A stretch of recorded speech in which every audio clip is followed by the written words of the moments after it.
इन्होंने मेरा तमाशा बना दिया। मैंने तो कभी इस तरह सोचा भी नहीं था। आप परेशान मत होइए। उन्हें मुझे अंदर बिठा के यूं कहते कि बस फिर इस जगह हम किसी और को चुनाव लड़ा रहे। आप देख रहे होंगे अखबार में डेली का एड भी देख रहे होंगे, सारे होर्डिंग प्लेग भाई सब कुछ मैं कर रहा हूँ। उसके बाद में ये मेरे साथ ऐसा कर रहे हैं। इन्होंने मेरा तमाशा बना दिया। मैंने तो कभी इस तरह सोचा भी नहीं था। आप परेशान मत होइए। उन्हें मुझे अंदर बिठा के यूं कहते कि बस फिर इस जगह हम किसी और को चुनाव लड़ा रहे। आप देख रहे होंगे अखबार में डेली का एड भी देख रहे होंगे, सारे होर्डिंग प्लेग भाई सब कुछ मैं कर रहा हूँ। उसके बाद में ये मेरे साथ ऐसा कर रहे हैं। हाँ, सम्मानित मीडिया बंधु, मैं आपको बता देना चाहता हूँ कि मैं लगातार 24 वर्ष से बहुजन समाज पार्टी का एक सिपाही बन के, कार्यकर्ता बन के काम कर रहा हूँ और भिन्न भिन्न पदों पर रहा हूँ। माननीय बहन जी के दिशा निर्देश पर मुझे चरथावल विधानसभा का प्रभारी प्रत्याशी मनोनीत किया था। पश्चिम प्रभारी शमसुद्दीन राय ने चरथावल में, प्रॉपर चरथावल में कार्यक्रम रखा गया था। 2018 में 18 दिसंबर को मेरी घोषणा हुई थी, मुझे प्रभारी प्रत्याशी घोषित किया गया था। तो उसके बाद में लगातार मैं 4 वर्षों से, चौथा वर्ष चल रहा है, काम कर रहा हूँ। रात दिन विधानसभा में अपना काम कर रहा हूँ, पार्टी के लिए काम कर रहा हूँ। कोई बात नहीं, अब मैं महीनों से लगातार राइन जी से संपर्क बनाए हुए है कि मैं राइन जी को कॉल कर रहा हूँ, लेकिन राइन जी मेरे फ़ोन का कोई रिस्पॉन्स नहीं दे रहे। उसके बाद में माननीय अध्यक्ष, जिला अध्यक्ष सतीश कुमार जी से मैंने बात करी, लेकिन सतीश जी ने मुझे कहा कि मैंने बात करी, उन्होंने कहा कि बात करेंगे, लेकिन कोई बात नहीं। आज हद तब हो गई जब कल मैं बहुजन समाज पार्टी के कार्यालय मुजफ्फरनगर पर गया और जिला अध्यक्ष सतीश कुमार ने मुझसे कहा कि तुम 50 लाख रुपए का और इंतजाम कर लो। मैंने कहा अध्यक्ष जी, मैं अभी कोई पेड़ पे पैसे नहीं लग रहे कि तोड़ के आपको दे दूंगा।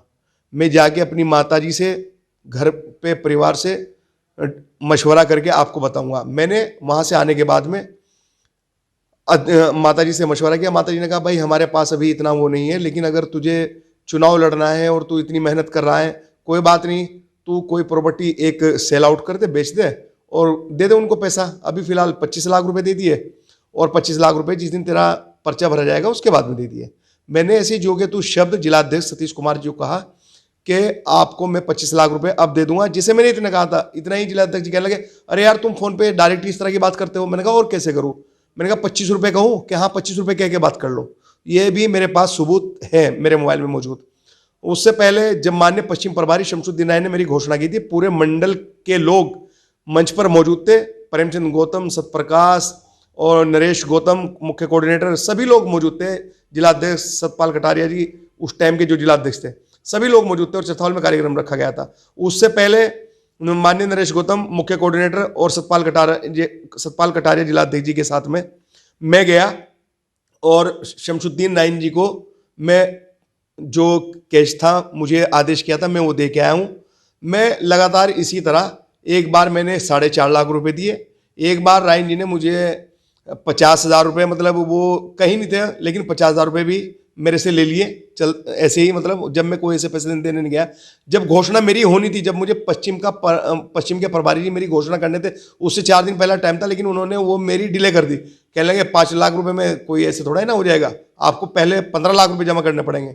फिर मैंने 15 लाख रुपए जमा किए और 15 लाख जमा करने के बाद में फिर मेरी जो घोषणा 1 महीना पहले होनी थी या 10 दिन या 15 दिन पहले होनी थी, वो घोषणा मेरी ये समझो कि 1 महीना या 15 दिन डिले होने के बाद में घोषणा हुई, जब मैंने 15 लाख रुपए और दे दिए। उसके बाद में फिर दूसरा साल आया। दूसरे साल पे मेरे ऊपर फिर दबाव बनाया कि आपको 30 लाख रुपए देने पड़ेंगे विधानसभा से, और अभी आप देते रहो हर साल तो आपको चुनाव में आसानी हो जाएगी। मैंने जब भी बहुत कहा, लेकिन मैंने खींचतानी करके कोई बात नहीं, लगभग 3-3.5 लाख रुपए विधानसभा अध्यक्ष सतपाल को लेकर अपने साथ में, कितना पैसा जा चुका है टोटल मैंने 15-15 लाख रुपए 3 बार और 50,000 रुपए एक बार और 4.5 लाख रुपए एक बार। अब क्या हुआ? पार्टी ने क्या किया जी, अब क्या हुआ? पार्टी ने क्या किया? पार्टी ने मुझे बिन बताए, मुझे बिना कोई कुछ कहे या मेरा बिना पैसे वापस किए दूसरे प्रत्याशी की घोषणा, मतलब मुझे कुछ लोगों ने बताया, फेसबुक पे देखा मैंने, सोशल पे देखा कि किसी प्रत्याशी को ला रहे हैं वो इस तरह के, तो ये चीज़ें सामने आई। तो मैं सुबह हताश हुआ और मैंने फिर फेसबुक पे अपने अकाउंट पे लिखा कि अगर 2 दिन में माननीय बहन जी से मेरी मुलाकात नहीं कराते तो मैं 2 दिन के बाद में लखनऊ जाकर 2 दिन के बाद में आत्मदाह करूंगा अगर इन्होंने मान्य बहन जी के सामने मुझे पेश नहीं किया या मान्य बहन जी के सामने मेरी पीड़ा नहीं सुनवाई। क्योंकि आपको पता है कि यहाँ पे कुछ भी ऐसा नहीं होता कि डायरेक्ट कोई जाके बहन जी से मिल लेगा। बहन जी से वो मिलेगा जिसे पश्चिम के प्रभारी चाहेंगे। DPMI सिर्फ शिक्षा हुनर ही नहीं बल्कि सम्मान के साथ सुनिश्चित रोजगार। Thank you, DPMI.